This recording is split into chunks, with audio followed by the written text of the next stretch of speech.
خۆشەویستەکانم، نوێژێکێکە لە فەرزە هەرە گەورەکان. بەڕاستی ئیهمالکردنی نوێژ و نەپاراستنی نوێژ زۆر خەتەرە. لە باسی صفاتی ئەو کەسانەی کە ئیمانداری ڕاستەقینەن خوای تەعالا لە سوورەتی مؤمنونە باسییان ئەکا و لە سەرەتاوە ئەفەرمێ قد ئەفلەح المؤمنون، بەڕاستی ئیماندارە ڕاستەقینەکان سەرفراز بوون. پاشان خوای تەعالا صفاتەکانیان باس ئەکاو، لە ناو صفاتەکانیانە یەکێک لە صفاتەکانی ئەوانەی کە ئیمانداری ڕاستەقینەن خوای تەعالا ئەفەرمێ والذین هم على صلواتهم يحافظون، ئەوانن کەوا بە ڕاستەقینەیی پارێزگاری لە نوێژەکانیان ئەکەن، کەوابوو علامەتی ئیمان پاراستنی نوێژە. علامەتی ئیمان پاراستنی نوێژە. لە هەمان کاتە علامەتی نیفاق نەپاراستنی نوێژە، بە تایبەت نوێژی بەیانی. پێغەمبەری خۆشەوی صلی الله عليه وسلم ئەفەرمێ أثقل الصلاة على المنافقين صلاة العشاء وصلاة الصبح. قرسترين نوێژ لەسەر منافقەکان نوێژی عیشایە و نوێژی بەیانیانە. بۆیە علامەی دووڕوو ئەوەیە کە نوێژی بەیانیان کەم تەرخەمی تیا بکە.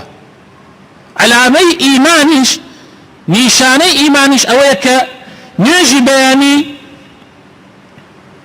و نوێژەکانی تر پارێزگاری لێ بکەیت.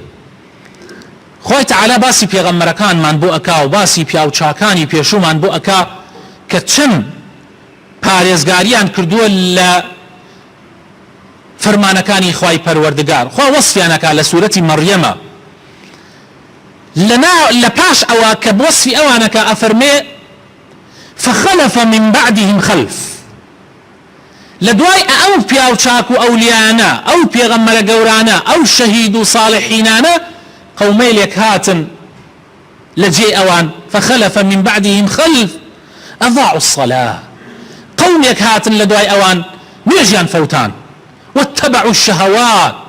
شوێنی هەوا و ئارەزۆکانیان کەوتن فسوف يلقون غيا، بەڕاستی ئەوانە ئەڕۆنە غەی، ئەڕۆنە جەهەنەم، دۆڵێکە غەی لە جەهەنەما کە پیسی مرۆڤەکان و خوێن و چووکی مرۆڤەکانی تایە ئەڕۆنە ئەو شوێنە.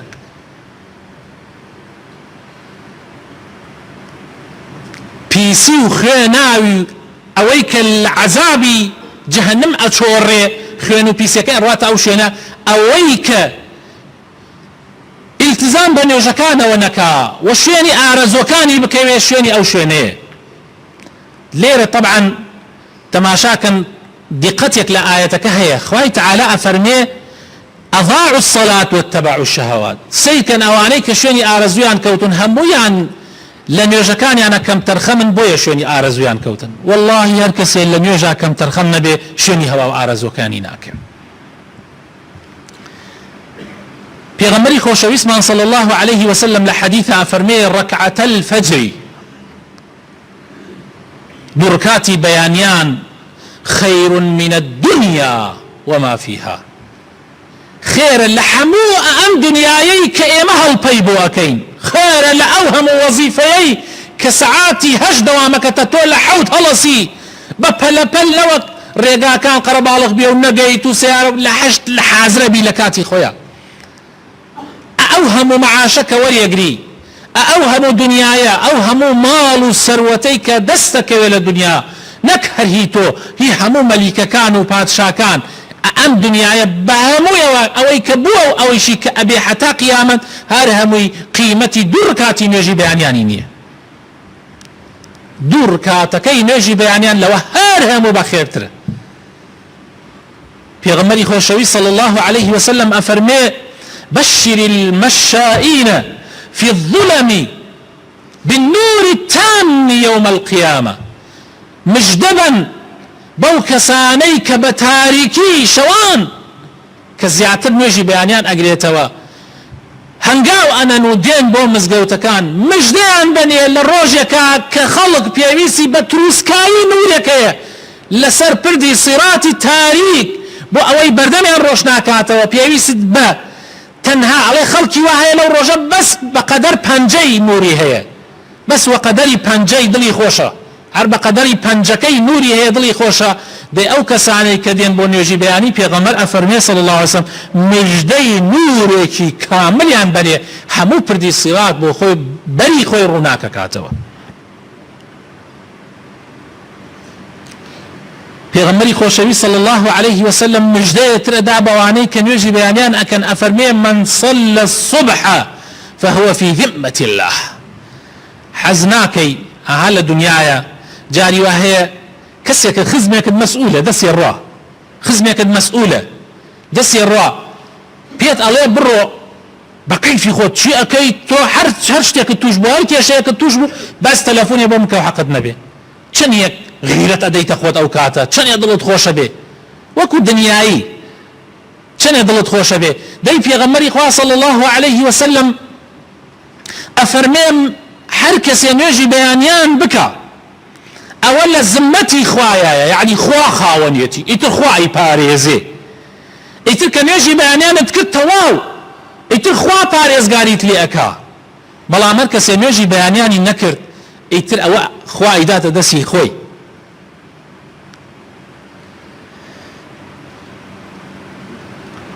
لە حەدیثێکی ترە مژدەیەکی تر ئەدا پێغەمبەری خۆشەوی صلی الله عليه وسلم ئەفەرمێ من صلى الصبح في جماعة هر كسي نوێژی بەیانیان لە جەماعەتا بکە يعني لە جەماعەتی مزگەوتا بیکە پێغەمبەری خوا ئەفەرمێ فكأنما قام الليل وەک ئەوە وایە هەموو شەو نوێژی کردەوێت يعني هەر کەسێک دوو ڕکاتەکەی نوێژی بەیانیان بێت بۆ مزگەوت وەک ئەوە وایە هەموو ئەو شەو نوێژی کردبێ یعنی شەو نوێژی بۆ ئەژمێررێ بۆ ئەنووسرێ هەر کەسێ نوێژی عیشا بە جەماعەت بکە وەک ئەوە وایە نیوەی شەوەکە شەو نوێژی کردبێ چی نیعمەتێکە جا لە دەست خۆتانی مەدەن حەیفە ئینسان بۆ شتە دنیایەکان خەمەخوا ئێستا تۆ ئەگەر ئیشێکت هەبێ وەزیفەیەکت هەبێ لە فرن ئیش بکەی وەزیفەتێکت هەبێ قەساوبی هەر وەزیفەیەکی ترت هەبێ و ئیشێکی ترت هەبێ لە کاتەکەی خۆیان واجبەکەت لە کاتەکەی خۆ تۆ پێشان مۆبایلی بۆ خەیتە سەر جەرەس زوو ئەخەوی خۆت ئامادە ئەەکەی ئەی قەینا براینە لە وەزیفەی نوێژ گەورەتر هەیە بۆ ئیلا لە نوێژەکەی مەکەم تەرخەمی بکەیت بۆ ئیلا گوێ بە نوێژ نەدەی لەبەر ئەوە خۆشەویستەکانم حەقە خەمی بخۆین واللهی دڵنیام هەر کەسێ خەمی نوێژی بەیانی بێ والله ڕێگای بۆ خۆش ئەکا و تەئکید لە کاتی خۆیان دێتە خەبەرە تەئکید لە کاتی خۆیان دێتە خەبەرە بە تەجروبە ئەیڵێم خەڵکانێک هەبوون ئەڵێن پێشا کە نوێژمان نەکردووە زۆر تەمەڵ بووین زۆر جسم قورس بووین زۆر گوێمان نەدا ئەڵێن نیوەڕۆ لە خەوەڵەساین بەس لەو کاتەوە کە قەرارماندا نوێژ بکەین بە تایبەتی نوێژی بەیان ئەڵێ لەگەڵ فوی سەماعەی مزگەوتەکەیە داپەڕی و لەگەڵ فوی سەماعەکەیە کە فوی تێکا بانگدەری بەیانیان ئەڵێ من داپەڕی و خۆی گەورە بۆ خاتر ناوجوانەکانی خۆی ئیسلاحمان بکە. إن الله وملائكته يصلون على النبي يا أيها